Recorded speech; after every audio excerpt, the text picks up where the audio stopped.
नमस्ते। मैं Shri Ramesh मालचिमने, Shri Varthaman Hindi high school Raichur. आज प्रेमचंद जी की 140वीं जयंती के उपलक्ष्य में भावपूर्ण श्रद्धांजलि देते हुए मैं यहाँ पर उनके कुछ विचार, उनकी जयंती के उपलक्ष्य में चंद बातें आपके सामने रखना चाहता हूँ। ऐसा देखा जाए तो प्रेमचंद जी हिंदी साहित्य जगत में एक महान उपन्यास सम्राट बोलकर कहलाते हैं। आधुनिक हिंदी साहित्य के उनको पितामह भी कहा जाता है। विख्यात कहानीकार और एक संवेदनशील लेखक के नाम से वह विख्यात है। आपको सबको पता है इनका जन्म 31 जुलाई 1880 में इनका जन्म हुआ, जो बनारस के पास एक लम्ही नामक का जो गांव है वहाँ पर इनका जन्म हुआ। ऐसा देखा जाए तो ये बचपन से बहुत संघर्षपूर्ण जीवन उन्होंने बिताया है। बहुत ही छोटे उम्र में उनकी माता चल बसी और सौतेली माता का व्यवहार घर में होते हुए भी पिताजी ने दूसरी शादी करी और ऐसी परिस्थितियों में संघर्षपूर्ण जीवन उन्होंने बिताया। जैसे कि बचपन से ही उनके घर में खाने पीने की कमी, पहनने के लिए ठीक प्रकार से कपड़े नहीं थे, तो ऐसे परिस्थितियों में अध्यापन करना, पढ़ाई करना बहुत कठिन था। इसलिए उन्होंने ट्यूशन लेकर अपनी पढ़ाई पूरी की। 10वीं की परीक्षा पढ़ने के बाद वह बीए तक आगे पढ़ाई की। तो उन्होंने सबसे पहले सर्वसामान्य रूप से एक अध्यापक के रूप में कार्य किया और कार्य करते करते वो पदोन्नति होकर वह सब्जेक्ट इंस्पेक्टर के पद तक पहुँचे। लेकिन साहित्य जगत में अगर देखा जाए तो प्रेमचंद जी उन्होंने बहुत कुछ हिंदी साहित्य के लिए अनमोल देन ऐसा दिया है। ऐसा देखा जाए तो मूल नाम उनका जो था वो धनपत राय बोलकर था और प्रारंभ में वो उर्दू में नवाब राय नाम से लेखन कार्य करते थे। लेकिन बाद में उन्होंने प्रेमचंद नाम से हिंदी में लेखन कार्य प्रारंभ किया। तो बहुत ही बचपन के अवस्था में ही उनकी शादी हुई। केवल 15 वर्ष के आयु में उनकी शादी हो गई। और इतना ही नहीं, साहित्य में अभिरुचि रखते हुए उन्होंने बहुत कुछ जो लेखन प्रारंभ किया वो आयु के 13 वर्ष लगभग उन्होंने अपना लेखन प्रारंभ किया। 1898 में सबसे पहले उन्होंने एक उपन्यास लिखा जिसका नाम है रूठी रानी बोलकर। तो उसके बाद उन्होंने और 5 कहानियों का संग्रह जो है वह प्रारंभ किया।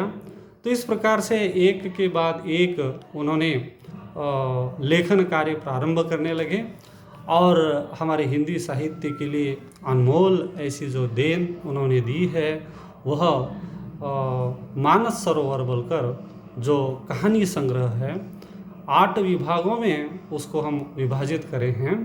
तो बहुत सारी जो कहानियाँ हैं, 300 से कहानियाँ का जो संग्रह है वह इस मानस सरोवर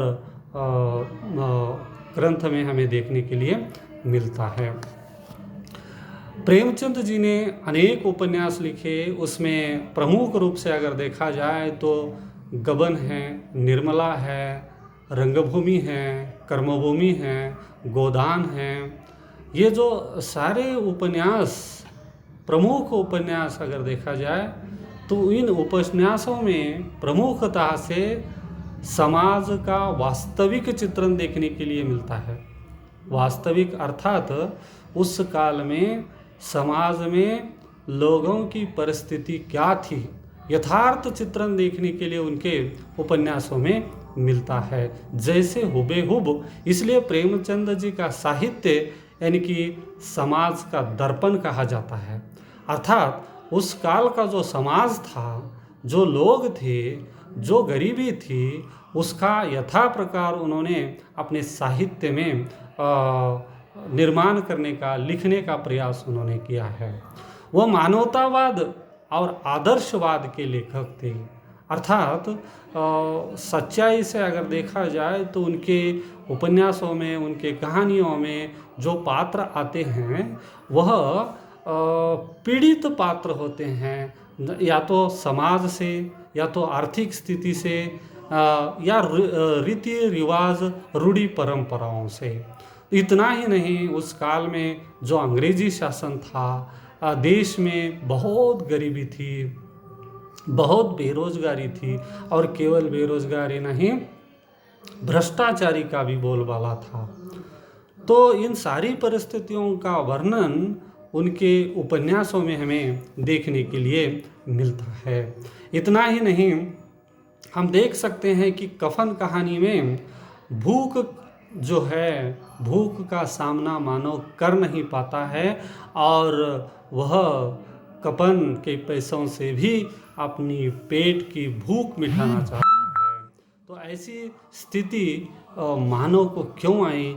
क्योंकि आर्थिक मजबूरी ये प्रमुख कारण है।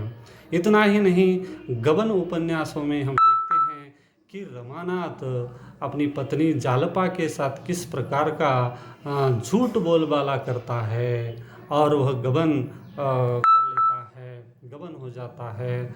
वास्तविक स्थिति जो गबन उपन्यासों में बताई गई है कि जालपा का अति जो गहनों के प्रति प्रेम, और ये जो रमानाथ है बिन कमाई वाला, आर्थिक समस्या के कारण पति पत्नी के बीच में किस प्रकार की दरार आती है, ये भी गबन उपन्यासों में प्रेमचंद जी ने बताया है। इतना ही नहीं, किसान बेरोजगार बेबस कैसे होते हैं, गोदान उपन्यासों में उन्होंने बताया है। तो भारतीय किसान की असली वास्तविक स्थिति क्या है, ये गोदान इस उपन्यासों में हमें देखने के लिए मिलती है। आर्थिक समस्या के साथ साथ उन्होंने अनमेल विवाह पर भी निर्मला नामक का उपन्यास लिखा है। निर्मला में उन्होंने यही बताया है कि मनुष्य कितना मजबूर हो जाता है कि एक 16-18 साल की बच्ची की शादी अधेड़ पुरुष के साथ उसका विवाह हो जाता है। उसका मुख्य कारण क्या है बोले तो आर्थिक समस्या।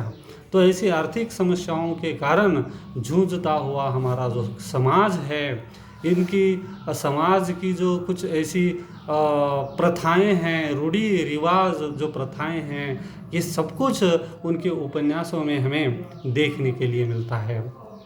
इतना ही नहीं, गरीबी, श्रमिक, किसान, स्त्री, ये सब हमें कफन कहानी या पूस की रात कहानी, इनमें हमें देखने के लिए मिलता है। तो रंगभूमि हो, प्रेमाश्रय हो, गोदान हो, ये सभी गांव का जो किसान हैं उनकी क्या हालत है, किस प्रकार से वह आज जीवन जी रहा है, हमें यह देखने के लिए मिलता है। इतना ही नहीं, कफन कहानी का जो घीसू हो, या उसी प्रकार से माधव हो, या ईदगाह का हमीद हो, गरीबी के कारण किस प्रकार से वह जीवन जीना चाहते हैं और चाह रहे हैं, ऐसी परिस्थितियों का वर्णन जो है प्रेमचंद जी ने अपने साहित्य में प्रकट किया है। प्रमुख दृष्टि से अगर देखा जाए तो प्रेमचंद जी का साहित्य वास्तविक समाज का दर्पण है। जो समाज में वास्तविक स्थिति है उसको दिखाने का जो प्रयास जो है वो प्रेमचंद जी ने किया है। आज समाज में हम देख रहे हैं तो वह वर्तमान समय में जो स्थिति थी उसका हुबेहूब वर्णन जो प्रेमचंद जी ने अपने उपन्यासों में प्रकट किया है। तो ऐसे महान साहित्यकार जिन्होंने हिंदी के लिए महान ऐसा योगदान दिया, ऐसे महान हिंदी के पितामह जो एक उपन्यास सम्राट के नाम से जाने जाते हैं। तो 140वीं जयंती के उपलक्ष्य में आज हम उनके जो प्रमुख बातों को ध्यान रखते हुए सबको हार्दिक शुभेच्छा देते हुए मैं अपने यहाँ पर विचार समाप्त करता हूँ। धन्यवाद।